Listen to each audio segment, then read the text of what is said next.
How to turn off active on Instagram. Hey everyone, welcome back to our channel. In this video we are going to learn how we can turn off active on Instagram, so make sure to watch the video till the end.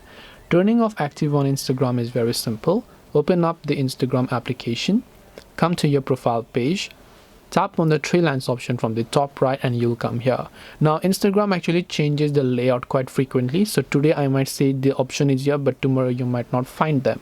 So the easiest thing I would recommend you do is tap the search bar and then just type in activity. So when you do that, you'll find a search result that says show activity status. Tap on it and all you have to do is this toggle could have been turned on. So to turn off your active status, just turn off these toggles and it will get successfully turned off.